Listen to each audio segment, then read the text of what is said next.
can't be the only one noticing how much time I spend on my phone chasing a dopamine hit that's just never high enough, or just constantly doom scrolling the moment I have even a tiny bit of downtime. I feel like I don't get as many things as I want done and don't get to accomplish all the things that I want. So I thought, hey, my smartwatch already does a lot of what my phone can do, minus the part that makes it easy to brain rot, so why not replace my phone with just my Apple Watch? Well, that's what I'll be trying to do for a month to see if this is even an option. I think we can all easily agree that a smartphone has become the single most important mobile device that we carry with us. It handles so much of our day-to-day lives that we just don't even think about it. With that, of course, comes a lot of convenient positives, but also a lot of very convenient, easy to access negatives. I've personally made it a goal this year to try and spend less time consuming junk and really focus on myself. So I thought, how can I remove all of my distractions without really losing the core of what makes a smartphone a smartphone? Well, you might be thinking, you could have just removed all the apps that you think are too addicting. But I know myself, and I just end up downloading them all over again. I could buy a whole new phone that's made specifically for focusing, but I instead opted to try using something that I already own. An Apple Watch. All right, so first, how are we gonna make an Apple Watch replace a full-on phone? Well, pretty easily actually. Apple sells two versions of the watch, a standard Wi-Fi model and a cellular model. If we go with the standard Wi-Fi model, then this experiment would end in a failure in just a few minutes. The cellular model is what allows the Apple Watch to get its own cellular signal without relying on your phone. And typically, you can buy a plan for your smartwatch that either pairs it and shares the same phone number as your phone, or a standalone plan meant for people trying to do exactly what we're trying to do here. For me, since this is a temporary thing, something that I'm only trying for a month, so I'm just gonna go the paired route, where I have the same phone number on both my watch and my phone. For this experiment, I'm gonna be using a first-gen Apple Watch Ultra. Why? Well, it's because it's the one I already own, and because the Ultra's battery life is much longer than that of the regular models. And the issues don't just end there. See, to even set up an Apple Watch, you have to have an iPhone. It doesn't have to be your own iPhone, but it has to be an iPhone that's owned by somebody else that's connected to your account in family sharing. And this is required for initial setup and can be a huge pain if you're going straight into this only using an Apple Watch with cellular and never owned an iPhone to begin with. But this is mostly a super annoying one-time thing, since all they really have to do is select setup for somebody else during setup. Okay, so now with all the annoying parts out of the way, we're all set up and should be ready to go. We now have an Apple Watch that can act and behave on its own. Now, let's fast forward a month to see how well this experiment actually went. Oh, I think we skipped a little too far ahead. So how about I tell you about today's sponsor instead? Setapp. Setapp is a marketplace with hundreds of curated apps for Mac and iPhone that lets users either purchase apps individually or subscribe to a membership with a single monthly fee, allowing them to try an app available in the Setapp marketplace. This gives you a great way to discover excellent apps like Bartender to better manage the app in your menu bar and clean it up, Screenshot X for better screenshots, and L Media Player for a great media player supporting many different formats. These are just a fraction of all the great apps available on Setapp's marketplace. They have so many apps that I'm personally curious about, and some that I want to try, and others that I know would improve my productivity. Now with Setapp, I have the opportunity to test these apps to see if they fit my workflow before I fully commit to purchasing them individually or subscribing to their individual plans. And if that wasn't enough, you can also install supported iOS apps by scanning a QR code from the Setapp app on your Mac, which makes it easy to use your favorite tools across your different devices. Setapp offers different membership plans that allow you to use it on multiple devices too. So if you're interested in Setapp, check out the link in the video description below for an extended 30-day trial. And thanks again to Setapp for sponsoring this portion of the video.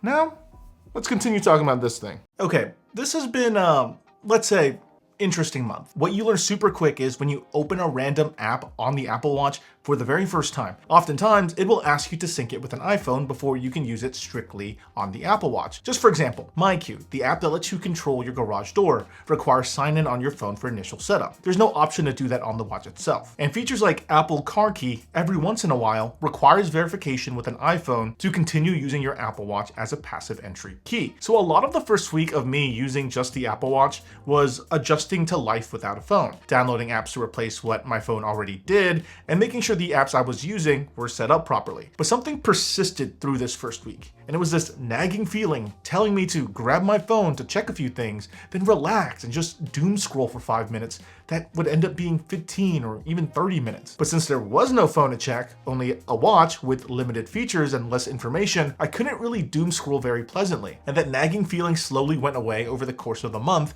because I wasn't phantom reaching for my phone anymore.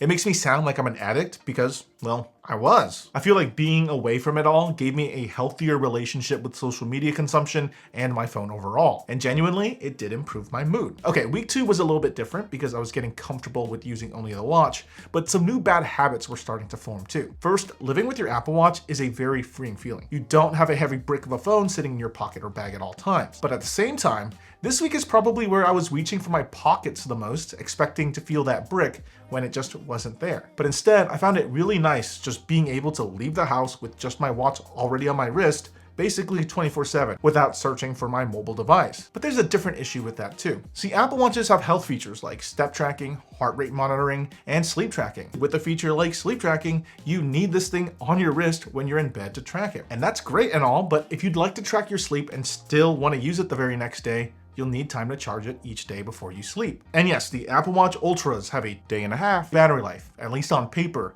but this one, it's older with a battery health now of 89%. And that battery life is what you'd get if you're constantly paired with your phone. When your watch is with your phone, your Apple Watch heavily relies on your phone to provide data, updates, and notifications because all that processing and data usage drains the battery like mad. I mean, you've seen how much quicker your phone's battery dies when you have GPS active and use mobile data at the exact same time. And the Apple Watch is the same way. And without my phone and actively using the watch, I was seeing a day of battery life at best. I ended up either charging the Apple Watch nightly or throughout the day if I wanted sleep tracking at night. And I wouldn't be surprised if you experienced even worse battery life with a non-Ultra Apple Watch with smaller batteries doing the exact same thing. And since the Apple Watch made it a lot more difficult to enjoy social media in the first place, or really any other app, I found myself with more free time to focus on other things. But it also made me bored more often. Now, I'm not saying that's a bad thing at all. That's a positive thing. We should all learn to be bored. But that developed a bad habit in me. I hate to admit it, but I'm a huge scroll on my phone for 30 minutes to an hour before I go to bed type of guy. The Apple Watch completely killed that. And in its place, I became an iPad kid. Yeah, I was using my iPad in bed as an alternative. But let me stop you there. It wasn't for social media this time. It was just for tinkering stuff for my smart home setup, trying to figure out some of the issues and messing around with my server. Like if anything, I'm working on chores. And that went on for about a week before I had to stop that urge in its tracks. This is not a bad habit I want because our bodies need to unwind before we head to bed. And while I'm being productive right now, what's stopping me from doom scrolling on the iPad eventually too? Nothing. So while this urge was cropping up, I resisted the need for it and I started to get more sleep than I used to because I wasn't killing time on socials. Now this is something we've all done. Let's admit it. It's out there for the world to know. But when you're sitting and doing your business in the restroom, you probably check a few emails, respond to some messages, or doom scroll, right? Lots and lots of doom scrolling to the point that you probably should have finished 5 or 10 minutes ago. Yeah. Me too. Because Apple Watch apps are so much more limited than your phone's apps, it's a bit of a pain to read a little bit, then scroll, read a little bit more, then scroll, read a little bit more, and scroll, then rinse and repeat. So because of this, I've been a lot more timely with my breaks. As for GPS, Google Maps doesn't work great without an iPhone. You need your phone if you want to type in a location that you want to go to that's not home or work. I found that Apple Maps was much better for this. But GPS in general isn't great on the Apple Watch because GPS requires a lot of information to be displayed on a screen at once. And with how small the Apple Watch display is, it's hard to have enough info on that screen at any given time for a quick glance. So for week 2, I won in the sense that I didn't rely on my mobile device as much, but lost in the sense that I kind of wish I had more versatility. Now, week 3 was a little hectic because for one of my videos, I went back to using an iPhone. So this is more like a break week. And because of that, I felt like I relapsed, like all my hard work was for naught. I was doom scrolling in the bathroom, checking my phone periodically. I felt like nothing has changed at all. But this also reminded me of how in some areas,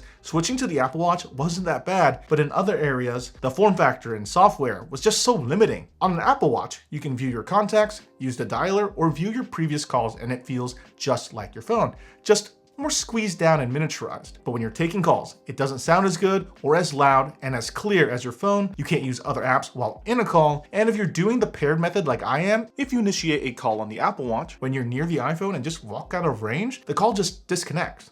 but it works fine if you were out of range in the first place. Messages are a bit more difficult, starting with the Series 7. Apple implemented a touchscreen keyboard, but I just keep fat fingering the keys. So I usually resort to swipe to type or dictation to respond to my messages, or I just whip out my MacBook or iPad to respond to messages. I actually ended up doing that a lot. Music can be played directly on the speaker of the Apple Watch, but only if you have these models or later. Otherwise, you have to play music off a Bluetooth speaker, Bluetooth earbuds, or other Apple AirPlay devices, which is kind of annoying because regardless of model, you could already use the speaker for calls already. If you own any modernish car within the last 10 years, it probably has Apple CarPlay, and the Apple Watch doesn't support CarPlay. Only the iPhone does, so you lose some more functionality while you're driving as well. There's no apps for your major banks or money apps, so no Zelling or Venmoing money using the watch either, and you're obviously not going to be able to scan a QR code menu at a restaurant like you would with your phone. So while the watch was a decent communicator, it was painfully behind in many areas where the phone just made things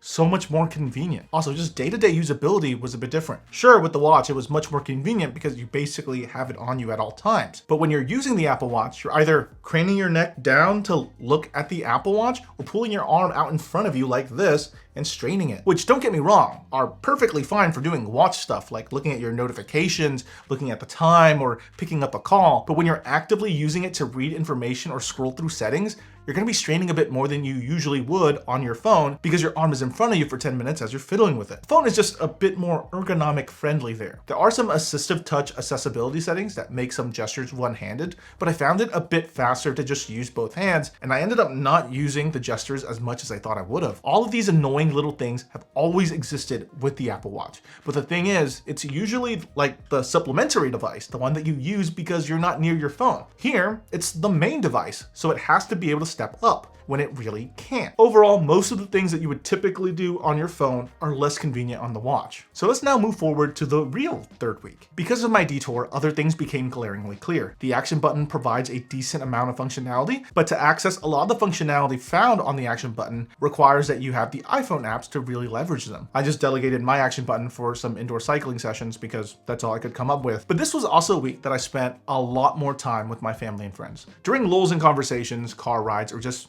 casually relaxing, I think we all notice this, but it's very tempting to whip out our phones during these slow moments. And that's what I noticed most about the people around me this time. Because during those moments, everyone would be on their phone and I'd be staring out the window or seeing them on their phones just scrolling. Because I'll be real, scrolling on the Apple Watch isn't a fun experience. And some people might be thinking, oh yeah, just tell those young guys and girls to get off their phones. Surprisingly, it was especially the older people that were using their phone the most during these times. It was definitely an interesting experience and makes you realize how much we all, regardless of age, rely a lot on these devices to keep us occupied and informed.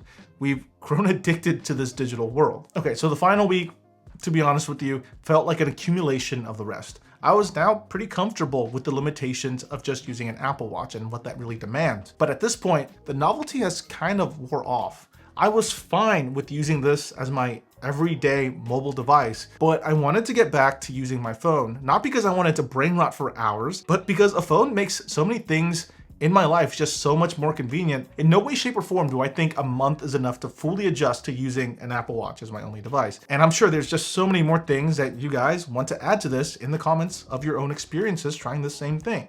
But it was enough to let me know this probably isn't for me. For better or for worse, we live in a very smartphone-centric world where this little slab can control the vast majority of our digital interactions. And just existing in public means the world expects you to go along with that. Phones today are designed to be versatile. They're pretty much decent at everything, but they aren't great at everything. They make a decent communication device with decent mics and okay touchscreen keyboard, but they also make a decent media consumption device with all its speakers and streaming options, a decent flashlight, a decent camera, a decent music player, a decent notepad, a decent gaming device, a decent QR scanner, and menu viewer. The list kind of just goes on and on. I mean, what isn't there an app for at this point? You can't argue that a smartphone beats any of these other things at their core functions. But the one thing that makes our smartphones, iOS or Android, the greatest digital Swiss Army knife that's ever existed is the versatility to do all those things decently. And that's exactly why it's completely irreplaceable in our lives right now. It's the jack of all trades that can do something about everything. And that's something the smartwatch experience, or specifically the Apple Watch experience, just can't replicate. Because when you create a device that software-wise depends on the iPhone for a decent chunk of its app ecosystem to just work right, and it lacks the app support at the level the iPhone has, you have a product that in theory physically and technically replicates everything an iPhone can do, except the camera, but lacks most of the software or apps to do it. I think to make an Apple Watch a viable option as your primary mobile device, two things need to happen. Apple needs to allow the Apple Watch to be activated and used as its own standalone device without the need to be set up with an iPhone, regardless if it's yours or someone else's, and to focus on experiences that don't rely solely on an iPhone to work properly. Otherwise, as is, at its best, the Apple Watch is like the old feature phones of the past, with a few good health tracking features and a few smart apps sprinkled here and there. So yeah, the Apple Watch on paper could technically replace your phone, and at the same time minimize your distractions, but it comes with losing a lot of the daily conveniences that you've grown accustomed to, and an overall subpar experience trying to do any of those things that you tried to do on your phone. This does lead you down to trying other ways to supplement the Apple Watch to regain that lost functionality, like relying more on your tablet or laptop. Now, obviously, we don't want our smartwatches to be a phone, but it would be nice to be able to access those modern conveniences if needed. If your goals are the same as mine from the beginning of this video, there are better ways to limit distractions than resorting to strictly using only an Apple Watch or even buying a dumb phone as a second device. There's a lot of features built into your phone that can help with this already, like focus modes, letting you create different modes for what you're doing currently. So if you're in your work mode, you could disable notifications from certain apps or people from popping up. There's also third-party apps like OneSec, Freedom, or ScreenZen that you might find helpful accomplishing this too. There's a screen time feature in your settings too that can limit how much time you spend on certain app categories or specific apps in a day. And what's great about this is that you can even lock app usage behind a passcode to get really locked down. A very simple trick you could do is just pass your phone over to a family member or a friend, tell them to type in some random numbers and just forget it. Now, when you spend too much time on a distracting app, the phone will just lock you out of that app, requiring a passcode that nobody knows. Now, you can definitely still just reset the code by using your Apple ID and password, but the point of all these different restrictions are to do what we learned with the Apple Watch. If you limit your own convenience and make it harder to access and enjoy, you're less likely to want to even hassle yourself with using it in the first place unless it's absolutely vital. Basically, you have to become your own biggest hater and self-sabotage yourself. That stuff will just always be there. It's okay to leave it alone. I know, it's the most difficult part, and it's something that I'm still figuring out for myself too. As it is, the Apple Watch does have a place in all this. It has always, and still is today, just a supplement to the iPhone, a device that you use in situations where having your phone is inconvenient, like when your hands are tied, during exercise, or as a quick glance to get an idea of how things are going. But with the cellular models, you get the luxury of being able to just leave your phone at home and go for a walk or a run, or enjoy a nice distraction-free outing from time to time, away from the nagging clutches of your phone, but still have the ability to switch right back to using your phone when you want everyday modern conveniences. And if you do happen to have a cellular Apple Watch and a watch data plan, I highly recommend spending some time doing just that. It's nice to live a distraction-free day every now and then, but with its current limitations, it's really only good as a complete phone replacement for a young kid who you want to make sure has access to contact you, whose screen time you're trying to limit anyway, and the elderly who might struggle with all the complex techie mumbo jumbo that we've all gotten so used to. And I don't think that experience is going to change anytime soon either, unless Apple decides to open up the software so that everything can be set up with just the watch, and Apple starts improving battery life on the series models. The first time they, on paper, said the battery life improved was the latest update. But yeah, that was my experience living with the Apple Watch as my main mobile device for a month. I liked it a lot, and I also disliked it a lot, but you know, it did work out pretty well, just more in a old feature phone kind of way. But maybe that's what some people are looking for, as long as they have an iPhone to set it up, of course. But I want to know what you personally think. You've probably thought of or have tried to use your Apple Watch as a phone replacement in some capacity yourself, right? Was it like my experience or different? Or is this something that you're thinking of trying? Was there anything that you think I should have brought up? What do you think is stopping these type of devices from ever truly becoming viable phone alternatives for people? I think it's like 60% there. Let me know your thoughts in the comment section below, and I'll see you all next time. Bye.